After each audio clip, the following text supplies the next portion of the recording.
అయోధ్యలో ఒక అతను ఉండేవాడు. సో తను చాలా బద్ధకంగా ఉన్నాడనమాట, చాలా లేజీ.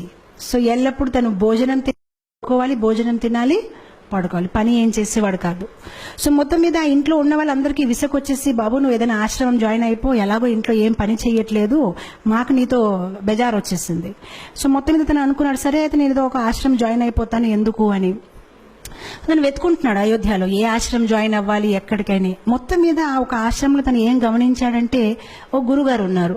ఆ గురుగారు చాలా లావుగా ఉన్నారనమాట. తను అనుకున్నాడు, ఈ గురుగారు బాగున్నారు, లావుగా ఉన్నారు, బహుశా ఈ ఆశ్రమంలో మంచి భోజనం పెడుతున్నారు, ఇక్కడ జాయిన్ అయిపోతే బాగుంది. కొంతసేపు తర్వాత గురుగారు శిష్యులు వచ్చారు, వాళ్ళు కూడా లావుగా ఉన్నారు. తనకి కన్ఫర్మ్ అయిపోయింది, ఇది బాగుందండి, ఇక్కడ నేను జాయిన్ అవుతాను, భోజనం బాగా పెడతారని. వెళ్ళాడు గురుగారి దగ్గర, నేను మీ ఆశ్రమం జాయిన్ అవుతాను, కానీ నాకు ఒకటే, భోజనం ఎన్నిసారి పెడతారు? సో గురుగారు అన్నారు 2 times.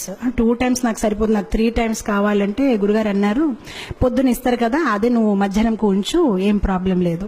తనకి చాలా హ్యాపీ అనిపించింది, చాలా బాగుంది ఈ ఆశ్రమం, అసలు పొద్దున మధ్యాహ్నం సాయంత్రం తినాలి, భజన చేయాలి, గురుగారు ఏదో వాహిస్తూ ఉంటారు, అది వినాలి, ఆయన హ్యాపీ అయిపోతారు. 15 రోజులు గడిచిపోయింది, చాలా ఆనందంగా ఉంటున్నాడు. 15 రోజుల తర్వాత ఒకరోజు పొద్దున ఏం చూశాడంటే, వంట ఏం అవ్వట్లేదు, అక్కడ ఏం జరగట్లేదు, వంట గదిలో ఎవరు లేరు, అందరూ ఏదో జపం చేస్తున్నారు. సో తన అడుగుతున్నాడు అందరికీ, ఏంటండి ఈరోజు ఏం వంట చెయ్యరండి? సో అప్పుడు వాళ్ళు చాలా కోపంతోనే, అవే ఈరోజు ఏకాదశి. ఏకాదశియా అంటే నాకెవరు చెప్పలేడండి, ఏకాదశి అంటే ఏంటి తెలియదా, ఏకాదశి అంటే ఈరోజు భోజనం ఉండదు అని. అప్పుడు తను చాలా కోపం అయిపోయాయి, ముందు చెప్పవలసింది, అలాంటి భోజనం నేను ఇంకేదో ఆశ్రమం చూసుకుంటా. బాబు నువ్వు ఏ ఆశ్రమం వెళ్ళినా ఏకాదశి రోజు తినకూడదు. అప్పుడు తిన్నంగా ఆయన గురుగారి దగ్గరికి వెళ్ళిపోయారు. గురుగారు నన్ను కాపాడండి, నేను ఏకాదశి అయితే చేయలేను, ఒకవేళ నా చేత ఏకాదశి చేయించారనుకోండి, నేను ద్వాదశి చూడలేను, నేను పోతాను, నాకు ప్రసాదం అయితే కావాలి, ఇంకే పని చేయమంటే చేస్తాను, కానీ భోజనం లేకుంటే నేను ఉండలేనని. సో గురుగారు అన్నారు, బాబు నీ గురించి అయితే ప్రత్యేకంగా వంట చేయడం అవ్వదు, అయితే ఒక పని చేసుకో, అటు చూడ కొండ ఉంది కదా, కొండ పక్కన చెరువు ఉంది కదా, అక్కడికి వెళ్ళి నువ్వు వంట చేసుకొని నువ్వు తిను, కావాలంటే మేము సౌకర్యాలు ఇస్తాము. సో గురుగారు స్టోర్ మేనేజర్ చెప్పారు, తనకు 1 kg ఆట, 1 kg రైస్, 1 kg దాలు అన్ని ఇచ్చేయని. తను అన్ని తీసుకుని వెళ్తున్నారు. గురుగారు అన్నారు, ఒకటి మాత్రం జాగ్రత్త, నువ్వు ఏది వంట చేసినా భగవంతుడికి నైవేద్యం పెట్టాలి.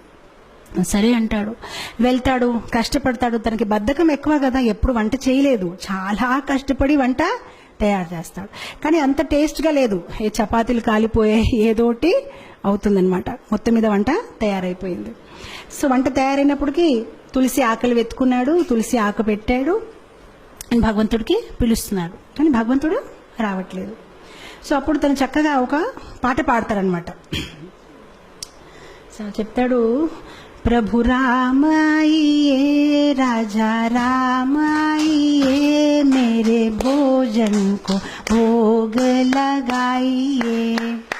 प्रभु राम आइए, राजा राम आइए, मेरे भोजन को भोग लगाइए. చాలా ప్రేమతో పాడుతున్నా, రాజారాం ప్రభురాం రండి, నేను భోజనం తయారు చేశాను, మీరు వచ్చి స్వీకరించండి. భగవంతుడు రావట్లేదు. తను ఆలోచించాడు, ఎందుకు రావట్లేదు అంటే, తనకేమనిపిస్తుందంటే భగవంతుడు స్వయంగా వస్తాడు. ఇప్పుడు మనకైతే అర్థమైపోయింది, మనం ఏదో యాంత్రికంగా పెడతాము, కానీ భగవంతుడు స్వయంగా వచ్చి తీసుకోవడం అనేది లేదు. కానీ తను చాలా అమాయకుడు, తను అనుకుంటే నిజంగా స్వామి వస్తారేమో, స్వీకరిస్తారేమో అని తను వెయిట్ చేస్తున్నారు, కానీ భగవంతుడు రావట్లేదు. అప్పుడు తను ఆలోచిస్తానమాట, తనకు ఒక ఐడియా వస్తుంది, ఓహో ఎందుకు భగవంతుడు రావట్లేదంటే, గుడిలో అయితే రాజభోగం, పకోడీలు, పూరీలు, పాయసము అన్ని తయారు చేస్తారు, నేనేదో సింపుల్ గా రైస్ దాల్ తయారు చేస్తాను, అందుకోసం రావట్లేదేమో అని. సో అప్పుడు తను భగవంతుడికి వాదిస్తారనమాట. తను భగవంతుడితో అంటారు, భూల్ కరోగే యది తజ్ దోగే భోజన్ రూఖా సూఖా, एकादशी आज मंदिर में है, बैठे रहोगे भूखे, राजा राम आइए, प्रभु राम आइए, मेरे भोजन को भोग धराइए. సో తను అంటాడు, బహుశా మీరు అనుకుంటున్నారు ఇతని దగ్గర ఎందుకు వెళ్ళాలి, నేను చక్కగా గుడికి వెళ్ళి అక్కడ పూరీలు పకోడాలు తింటాను, కానీ తప్పు చేస్తున్నారు, గుడిలో ఏకాదశి ఉంది, ఆకలిగా కూర్చుంటారు, ఏమి దొరకదు, కనీసం నేను ఎంతో కొంత పెడుతున్నాను, వచ్చి తీసుకోండి, అది కూడా మిగలదు అని. ఎప్పుడైతే ఇలా పాడడం మొదలు పెట్టారు భగవంతుడు నవ్వు వస్తుంది. సో భగవంతుడు సీతామాతతో అన్నారు, సరే రా తినేసి వద్దామని. సో సీతామాతని తీసుకుని భగవంతుడు వెళ్తారనమాట అక్కడ నైవేద్యం తీసుకోవడానికి. ఎప్పుడైతే భగవంతుడు వస్తారో తను భగవంతుని చూసి ఆనందించడు. తను సీతామాత వైపు చూసి ప్రసాదం వైపు చూస్తాడు, సీతామాత వైపు చూసి ప్రసాదం వైపు చూస్తాడు. తను ఆలోచిస్తాడు, నేను ఒక్కరిని పిలిస్తే ఇద్దరు వచ్చేసారేంటి. సో ప్రసాదం వైపు సీతామాత, ప్రసాదం అప్పుడు శ్రీరాముడు అడుగుతారనమాట, నీకు ఆనందంగా లేదు? ఆనందంగానే ఉందండి, రండి కూర్చోండి అంటాడనమాట. మనసులో ఆలోచిస్తారనమాట, ఒక్కరిని పిలిస్తే ఇద్దరు వచ్చారు, సరిపోదేమో భోజనము, నాకు వీళ్ళు ఏకాదశి చేపించే ఉంటారేమో ఈరోజు అని. సో మొత్తం మీద భోజనం పెడతారు, వాళ్ళిద్దరు తింటారు, హ్యాపీగా వెళ్ళిపోతారు, తిని ఏకాదశి చేసుకుంటారు. ఎందుకంటే ఇంకేం మిగలలేదు. ఇంకో 15 రోజులు గడిచిపోతాయి, మళ్ళీ ఏకాదశి వస్తుంది. ఈసారి తన గురుగారికి చెప్తాడనమాట, గురుగారు 1 కేజీ ఆట సరిపోవట్లేదు, 2 భగవాన్లు వస్తున్నారు, మీరు 1 భగవాన్ 2 వస్తున్నారు, ఇంకా కొంచెం ఇవ్వండి. గురుగారు అనుకుంటారు, తిని కొంచెం లావుగా ఉన్నాడు కదా, భోజనం ఎక్కువ కావాలి, ఏం మాట్లాడుతున్నారు ఏంటో, సరే తీసుకువెళ్ళి ఇంకా కొంచెం ఆట, ఇంకా కొంచెం దాల్ అంటారు. ఈసారి తీసుకువెళ్తాడు, చక్కగా వంట చేస్తాడు, తులసి ఆకులు పెడతాడు, మళ్ళీ స్టార్ట్ చేస్తాడు. ఈసారి భజన్ మార్చేస్తాడు, రాజా రామాయియే సీతా రామాయియే మేరే భోజన్ కో భోగ ధరాయియే. ఈసారి ఇద్దరిని పిలిచాడు, రాజారామ రండి, సీతారామ రండి. భగవంతుడు ప్రత్యక్షం అయిపోతారు. కానీ ఈసారి లక్ష్మణ్ని తీసుకొస్తారు. సో భగవంతుడు అంటారు, నీకు ఆనందంగా లేదా? మేము వచ్చేసామంటే ఆనందంగానే ఉందండి, కానీ లక్ష్మణ్ వైపు చూస్తారు, ప్రసాదం వైపు చూస్తారు, లక్ష్మణ్ వైపు చూస్తారు. ఇద్దరిని పిలిచి 3 వచ్చారు. ఈసారి కూడా నా ఏకాదశి అయిపోయింది, నాకేం మిగలదు అని. అయితే రండి కూర్చోండి భోజనం పెడతానని భోజనం పెడతారు, భగవంతుడు తింటారు, వెళ్ళిపోతారు. తను అనుకుంటారు, సరే అయితే నెక్స్ట్ టైం నుంచి 3 పీపుల్. మళ్ళీ వెళ్తారు గురుగారి దగ్గర, గురుగారు కొంచెం ఇది సరిపోవట్లేదు. సరే గురుగారు ఒప్పుకుంటారు, సరే ఇవ్వండి, మేబీ సాయంత్రం పూట మళ్ళీ తింటాడేమో అని. ఈసారి మళ్ళీ పాటలు పాడడం, ఏకాదశి రోజు వెళ్ళాడు, వంట చేశాడు, తులసి పెట్టాడు. రాజా రామాయియే సీతారామాయియే లక్ష్మణ్ సాథ్ లాయియే మేరే భోజన్ కో భోగ ధరాయియే. వచ్చేస్తారు సీతారాం, లక్ష్మణ్ అండ్ హనుమాన్. ఇతను మళ్ళీ భోజనం వైపు చూస్తారు, హనుమాన్ వైపు చూస్తారు, భోజనం వైపు చూస్తారు, హనుమాన్ వైపు చూస్తారు. ఇదేం పద్ధతి కాదు, ఒక్కరు పిలిస్తే ఇద్దరు, ఇద్దరు పిలిస్తే ముగ్గురు, ముగ్గురు పిలిస్తే 4. శ్రీరాముడు మళ్ళీ అడుగుతారు, నీకు సంతోషంగా లేదు? చాలా సంతోషంగా ఉంది, రండి కూర్చోండి అంటాడు, భోజనం పెడతారు. ఈసారి ఎప్పుడైతే సీతారాం ప్రసాదం అన్ని తినేసి వెళ్ళిపోతున్నారు, అప్పుడు తను అడుగుతాడు, ఏమంటే ఏం అనుకోకపోతే నెక్స్ట్ టైం ఎంతమంది వస్తారండి? మీరు ముందు నుంచి చెప్తే నేను కొంచెం, అంటే నాకు 4 ఏకాదశులు అయిపోయాయి, కనీసం నేను కొంచెం ఎక్కువ తెచ్చేస్తానంటే శ్రీరాముడు ఏం చెప్పరు, నవ్వుతూ వెళ్ళిపోతారనమాట. తను ఆలోచిస్తారు, సరే నేను ఏదో ఒకటి చెయ్యాలి, ఎందుకంటే కుటుంబ సహితం వచ్చేస్తున్నారని. మనం మ్యారేజ్ కార్డులో కూడా 1 పెడితే 1 వస్తారు, కానీ 2 ఇదేంటి ఇలా ఉందని. తర్వాత ఏకాదశి రోజు మళ్ళీ గురుగారు చెప్తారు, నాకు 10 కేజీ ఆటలు కావాలి, 10 కేజీ రైస్ కావాలి. గురుగారు అనుకుంటారు, ఇదేదో ప్రాబ్లం ఉంది, బహుశా తను అమ్మేస్తున్నాడేమో, ఎంత ఎవరు తినలేరు, తప్పకుండా అమ్మేస్తున్నాడు. సో గురుగారు అంటారు శిష్యులతోనే, పర్వాలేదు తను అడిగింది ఇచ్చేయండి, తర్వాత మన పని చూద్దామని ఇచ్చేస్తారు.